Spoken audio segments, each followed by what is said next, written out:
A man thrust his hand into a sizzling frying pan and in an instant smashed the assassin's head. Clearly, his hand had been fried to a crisp. Yet he felt not the slightest bit of pain, something even Ken in his wildest dreams couldn't have imagined.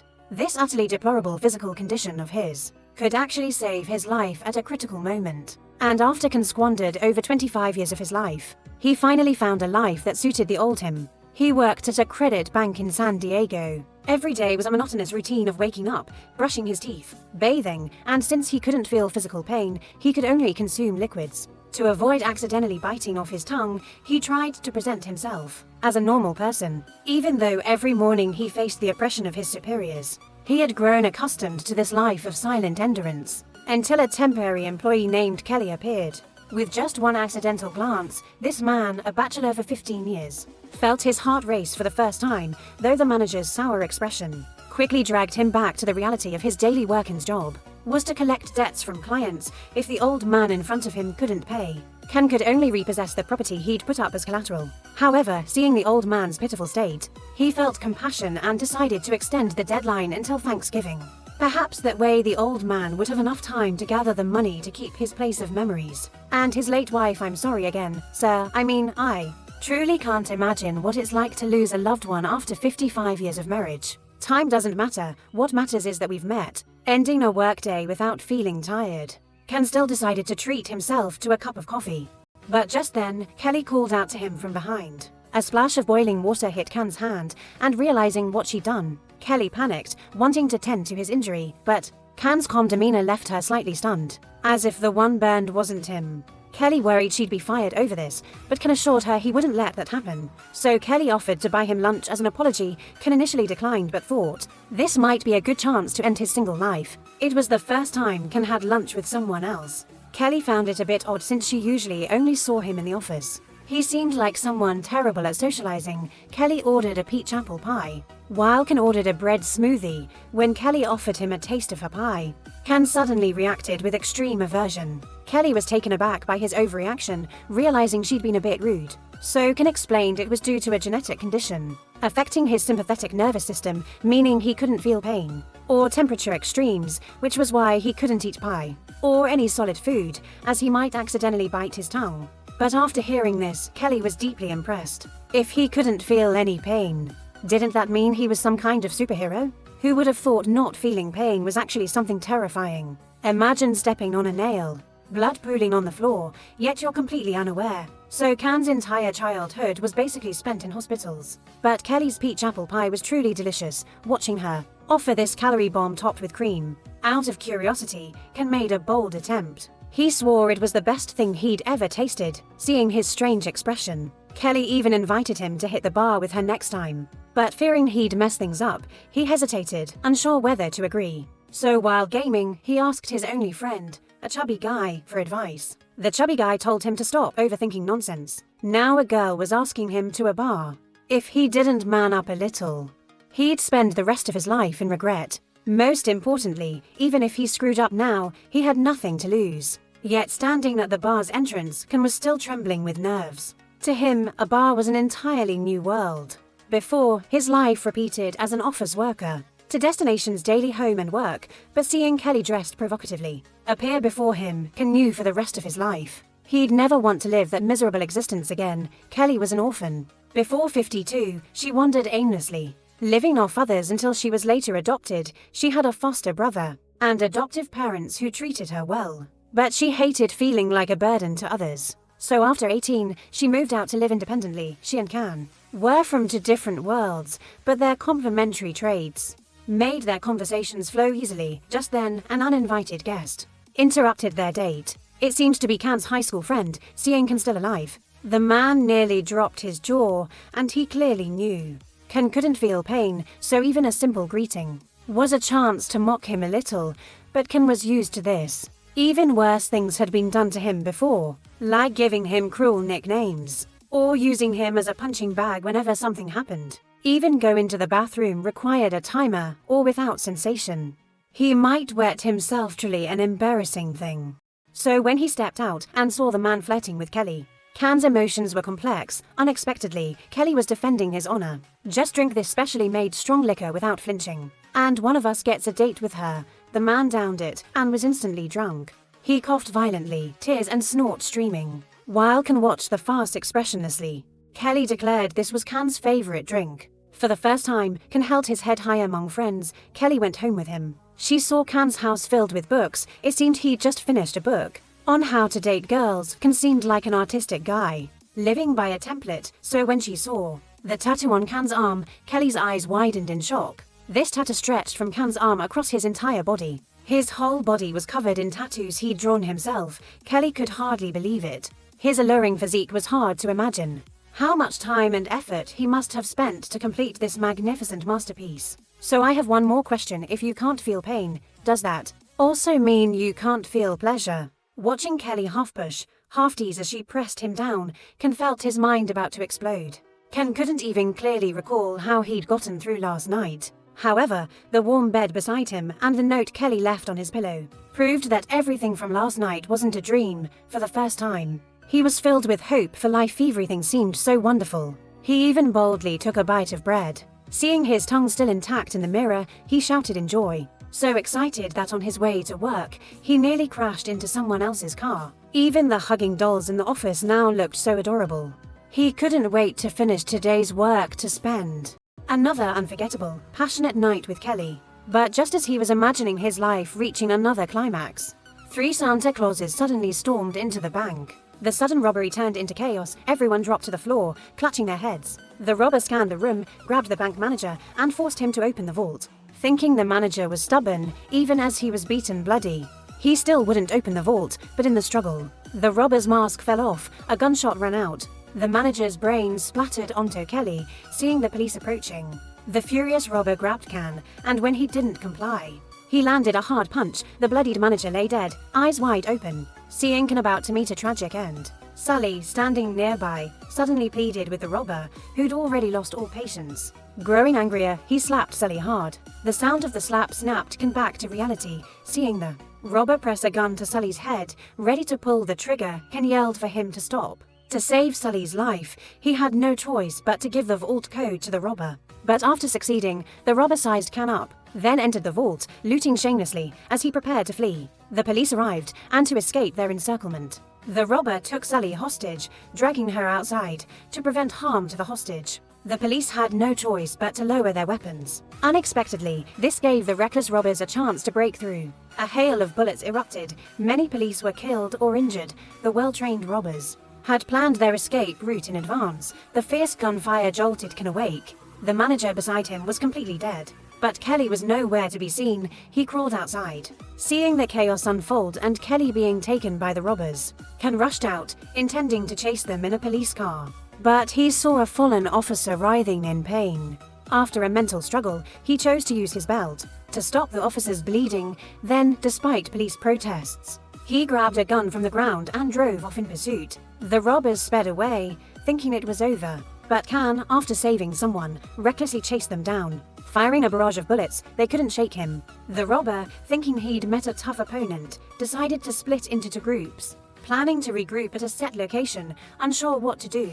Can could only randomly pick a path to follow. He prayed he'd chosen correctly. The chase led to a dead-end alley, resulting in a severe car crash. Can discovered Kelly wasn't in this car. Reluctantly, he drew his gun to threaten the robber into surrendering, but realizing Can wasn't a cop, the fleeing robber saw he'd been tricked. Noticing Can's trembling gun hand, the robber realized he was a novice, and novices like this were the easiest to bully. Can was disarmed in a scuffle. The 2 chased each other into a fast food kitchen. The impatient robber was tackled to the ground by Can. Hiding under a table for a plan, Can seized the moment when the robber wasn't looking. Grabbing a scorching frying pan and smashing it into the robber's hand, the robber still reached for the gun. But the searing pan left him screaming in agony. Even more absurdly, Can was like an unkillable cockroach. No matter how many times the robber threw him off, he'd easily get back up, making the robber think he'd seen a ghost. At his wit's end, Can hurled a knife into the robber's bulletproof vest. Realizing the situation was dire, Can turned and ran, grabbing random objects to throw and obstruct the robber's view. But the strong robber lunged, slamming hard into Can. Though Can couldn't feel pain, he felt his body about to shatter into pieces. Desperate, he grabbed a sack of flour and smashed it over the robber's head, then seized the chance to scan for anything useful.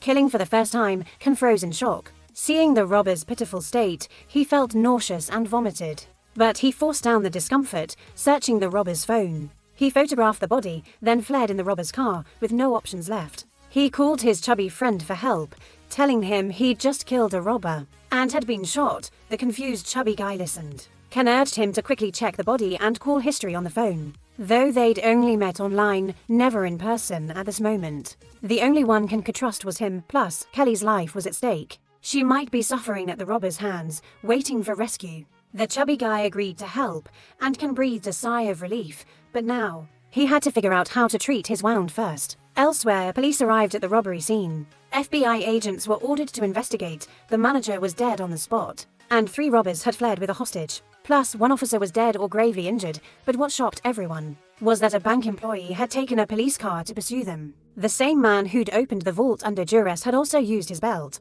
to stop a wounded officer's bleeding. Now, police struggled to decide how to charge him and could only issue a warrant for Khan. An agent picked up Khan's belt, examining it, unaware its owner was currently in a hardware store, trying to remove the bullet stuck in his own arm. He hastily bandaged his severely burned right hand, then took a paper knife, made a small cut, and used pliers to extract the bullet from his arm. The old man standing nearby watched with wide-eyed shock, especially since the guy used a bottle of 500 to glue to stitch the wound shut.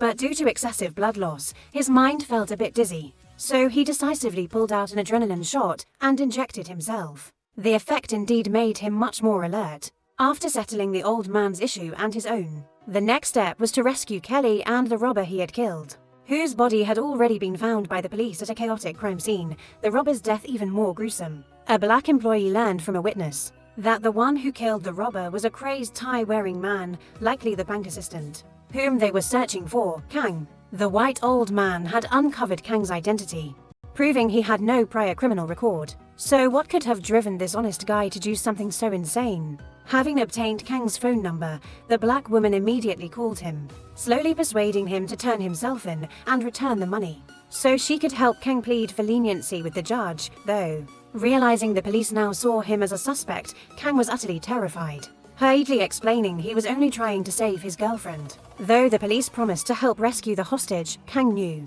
75% of hostages are killed within 3 hours of being taken by robbers. Had she ever faced a situation where her daughter was taken hostage? Could she wait for someone else to save her? The black woman was speechless because his reasoning was so valid, so a single "it's up to you" was the greatest help she could offer Kang from the other side. The remaining robbers waited endlessly for their accomplice to return. The atmosphere suddenly grew tense. The ringleader Simon was gauging his crew's mood. But then the scene shifted to Sunny, also a member of the robbery gang, and Simon's younger sister, who thought he'd ignored her earlier, making her unhappy, but Sunny was actually just worried about Kang. Besides, Simon had promised her no one would get hurt, yet he ended up killing someone. If Kelly hadn't been busy seducing and had time to get the bank vault's code, how could they have ended up this pathetic? Now Simon only cared whether he could get the money and escape to Mexico smoothly. If anyone dared obstruct his plan, they'd surely be torn to pieces. And at that moment, following the fat guy's lead, Kang successfully found the robber's hideout. After some deception, he thought he'd soon reunite with Kelly, but instead, waiting for him was a massive, burly man. Realizing something was off and trying to flee, it was too late, so he pretended to stay calm, revealing a tattoo on his body, casually chatting with the big guy, saying a friend introduced him because he found the guy's tattoo so unique and wanted one just like it, but his continuous hints eventually made the big guy suspicious, and when the big guy took off his gloves and picked up a knife, Kang struck first, pointing a gun straight at his head. He thought he had the upper hand, but someone else ambushed him and took his gun. Luckily Kang dodged in time, or the big guy would have smashed his head. Kang fought desperately, though his punches felt like scratches to the big guy. Even if the big guy was badly injured, he still wasn't a match for Kang. Soon Kang realized his ribs were broken, but since he couldn't feel the pain, seeing glass shards on the ground, he came up with a plan. His fist, now embedded with glass shards, even terrified the big guy, and quickly, his tetanus-infected punch struck Kang, but as he lost strength, Kang picked up a ballpoint pen from the ground and stabbed him with it. After a series of torment and torture, the big guy finally revealed the full name of the tattooed robber, and Kang finally stopped, sparing him. After relaying this info to the fat guy quickly dug up detailed information on the robber. These robbers were all ex-soldiers from Iraq, No wonder they were so well trained. Ordinary police couldn't do anything against them. Before leaving, Kang even used alcohol hand sanitizer to simply disinfect himself, while Sunny still didn't know how much Kang had sacrificed to save her. But Sunny's brother, the remaining robber, couldn't sit still anymore. Unaware his brother was dead, he guessed he'd gone home. He spent the whole night in this house, setting traps like a cunning prairie wolf. Unexpectedly, with the fat guy's help, Kang was on his way to the robber's house. He opened the door and stepped into the dimly lit room, unlike a lived-in place. But as he stepped onto the floor, Kang suddenly felt like someone pushed his back. Seeing a shooting star in the mirror, he realized what was happening. But this was just the beginning. An arrow from a crossbow in the kitchen pierced straight through both his legs like skewered meat, though Kang felt no pain. Pulling it out took real effort. After 2 consecutive ambushes, Kang now had to find something to probe the path. Unexpectedly, the hallway that seemed like an ambush spot was safe. Kang silently cursed the robber's entire family, searching everywhere, but found no useful clues. Yet just as he was about to leave the room, he fell into another trap. Worse still, he was now covered in blood. If no one saved him, he'd soon bleed out, cornered with no choice. He could only call the fat guy for help, saying he was trapped and couldn't move. The fat guy initially didn't want trouble, but when Kang treated him like a true friend, his manly honor kicked in. The fat guy said he'd ride his Harley over in 10 minutes. But the robber had reached the house first, seeing the traps triggered. He focused intently, only to find Kang hanging helplessly. Their meeting was awkward, Kang claiming he was just an unlucky thief at the wrong door. But the address in his hand betrayed his identity.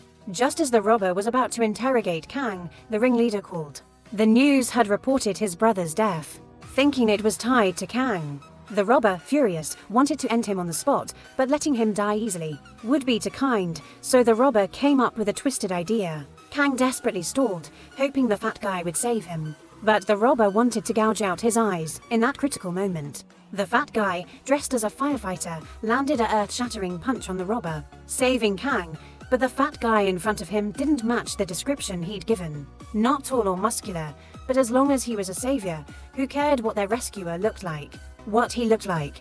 Just that if there's another online friend meetup like this next time, the fat guy hoped it wouldn't be so thrilling. After a tight hug, the two planned to escape together. But the robber, knocked out by the fat guy, suddenly woke up and grabbed Kang. In an instant, the two wrestled into a heap. Seeing the situation turn bad, the fat guy rushed to find a weapon, better a knife than nothing. Even with his hand stabbed through, he could still use it. But the robber turned the knife, aiming to kill Kang. At that moment, the fat guy used a fire extinguisher to blind him. The robber thought he was about to win, only for the fat guy to step into a trap at that exact moment. At this point, Kang could only fend for himself, rolling around on the ground. To avoid triggering traps, the furious robber, face red, strangled him. Seeing Kang nearly suffocate, but then a crossbow arrow pierced his leg. Sparking a glimmer of hope, he used both legs to clamp the robber's head.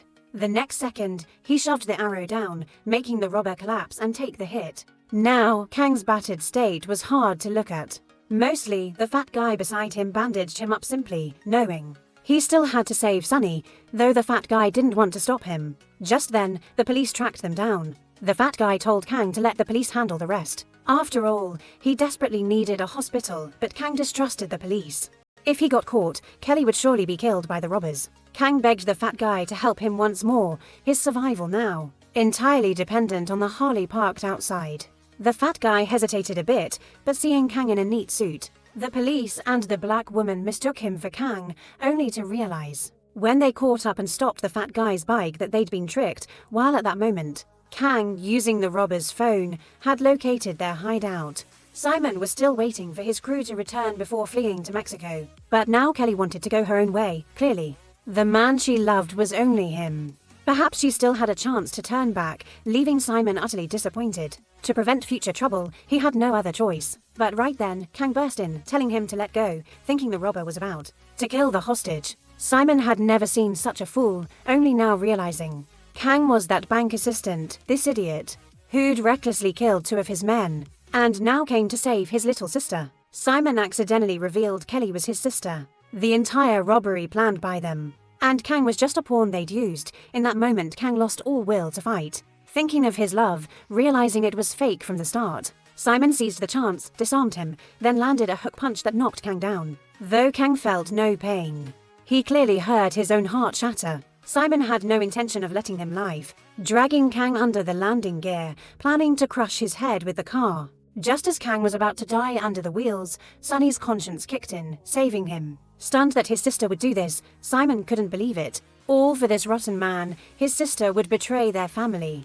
Did she really think she was some saint? Sunny had thought her brother wouldn't kill her. But the next second, a gun was at her head, and just as he was about to shoot, the police arrived in time, shooting Simon dead, saving Kang and Sunny. Thanks to the fat guy's tip to the police, Sunny would face charges for armed robbery and murder, while Kang was taken by ambulance for treatment, then arrested, and might face multiple charges. However, just as the police thought it was over, the supposedly dead Simon suddenly revived, injuring them. The black woman couldn't react in time and got shot. Simon, in a frenzy, killed the paramedic, then stole the ambulance, heading for the harbor, unaware this ambulance was meant to take Kang to the hospital, giving Kang a chance to act from behind. The black woman, with Sunny and the fat guy, chased Simon. Kang slowly got up, but Simon noticed, his hands cuffed and unable to move. With Simon pulling out a gun in this critical moment, Kang grabbed an oxygen tank and smashed it into Simon's thumb, then picked up the dropped gun, ready to kill Simon. But the gun was out of bullets, while on the other side,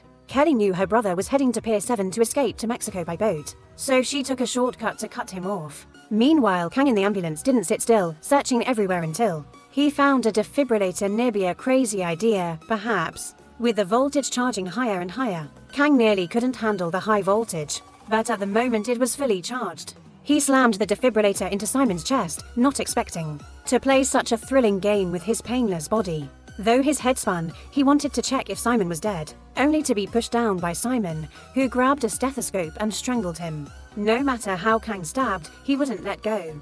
Even with Kang stabbing over a dozen times with a scalpel, Simon only gripped harder, forcing Kang to risk a cut to break free.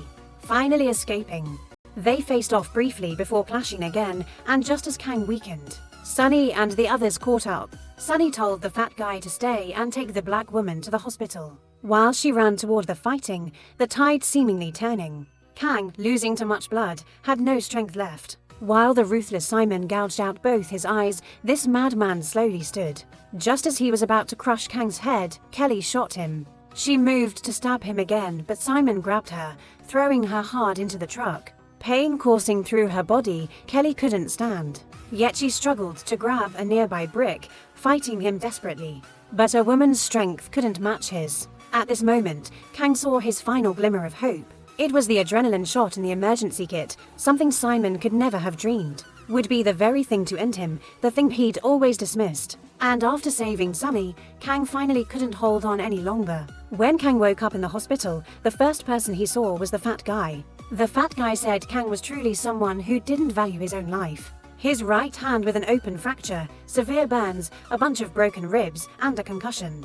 Plus, overusing adrenaline nearly caused heart disease. Yet this guy still managed to wake up, truly a Christmas Eve miracle. And as soon as he thought of Sunny, the black woman, just back from court, told him he'd better worry about himself first. He was charged with murder, dangerous driving, and several other crimes. However, the police cracking the bank robbery case was a real achievement. Moreover, the black woman deliberately emphasized to the judge that he was a white man working at a bank. So in the end, he wouldn't face a harsher sentence, and once discharged, the first thing Kang did was visit Kelly, who was sentenced as an accomplice to a few months in prison. Perhaps for them, this was a short farewell better than a honeymoon. He was grateful to her for pulling him out of that closed-off world. So on his once empty chest, he tattooed Kelly's portrait. Everything was heading toward a brighter future, like the first time Kang tried peach apple pie. His future would likely hold many more firsts. But with Sunny by his side, he'd be like a true hero. Unafraid, the value of a movie lies in its fame. While the value of a movie review lies in its feelings, the story ends here today. Thank you for watching the movie. What did you think of it? Please leave your comments below.